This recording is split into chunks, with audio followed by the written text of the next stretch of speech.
I just had to let you know you're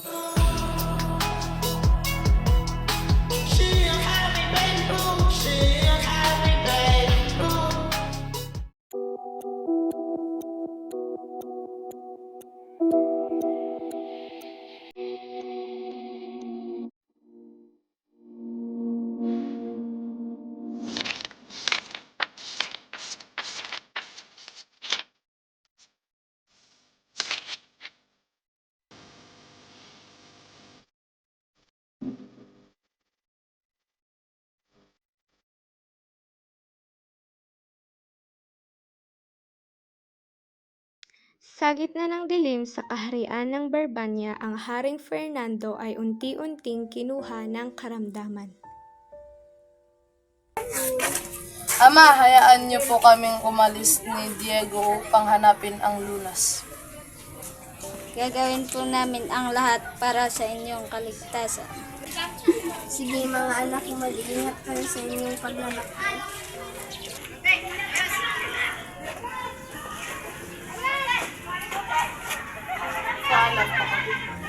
Paalam. Ngunit ang dalawang panganay ay nabigo.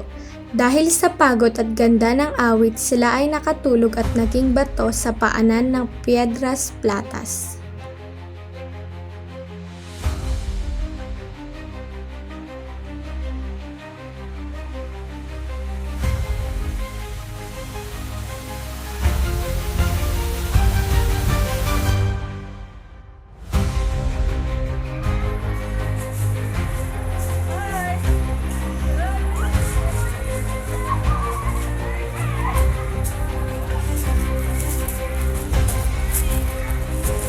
Dapat na buwan akong naglalakad na sa sayang aking mga alam.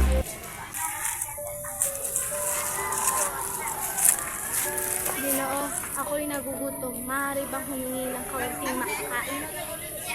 Narito po, Lula. Huling tinapay mo na po ito. Ngunit mas kailangan niyo po ito sa akin. Maraming salamat. Maraming salamat, Don Juan. Puntahan mo ang ermitanyo sa kubo, malapit sa puno. Siya ang magtuturo sa iyo kung ano ang sekreto ng ibong anak. Sige po.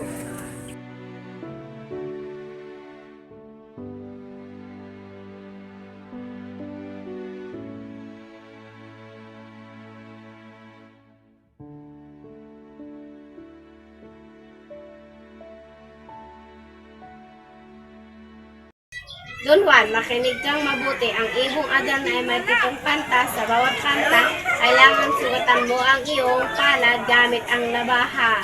Labaha na ito, bigaan ng dayap ang hapdi ang magigising sa iyo. Handa pa akong magtiis para sa aking ama at aking mga kapatid. Narito rin ang gintong sintas. Gamitin mo ito kapag ang ibon ay tulog na. Opo. Naglakad ng naglakad si Don Juan hanggang sa nakita niya ang kanyang mga kapatid. Anong nangyari sa inyo aking mga kapatid?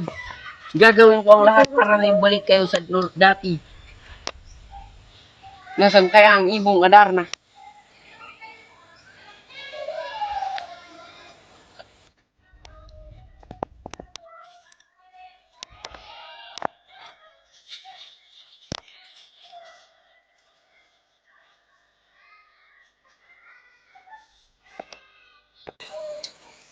Kay ganda naman ng kanyang himig.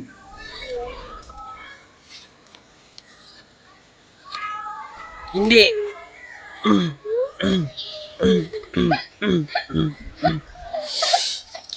7 beses ginawa ni Don Juan ang sakripisyong ito. 7 sugat, 7 dayap hanggang sa mahuli niya ang ibon gamit ang gintong sintas.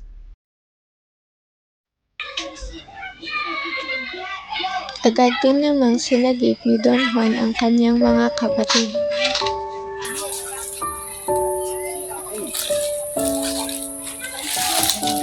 Salamat kapatid. Sa kabila ng pagtataksil na darating sa oras na ito, ang magkakapatid ay muling nagkasama dahil sa tapang at kabutihan ni Don Juan.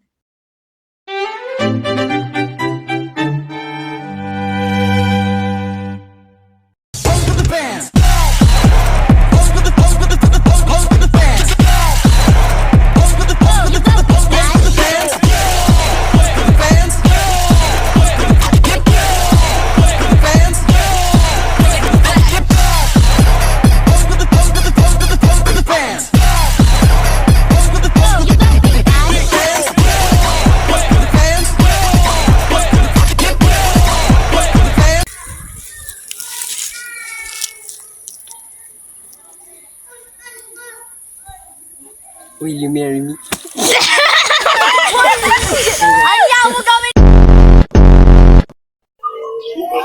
Kumita ka tatay dito. Siyan! Ayun lang. 3. Sige mga anak ko. Ay, sa kayo ngayon na. Gagawin po namin ang inyong kaligtasan. Ginoo, ako'y nagugutom. Go. Don Juan, makinig. Ay, papansin yan. Madang na ay may 7 kantas. Palad gamit ang bahala. Palad gamit ang bahala. Seryosoon ulit.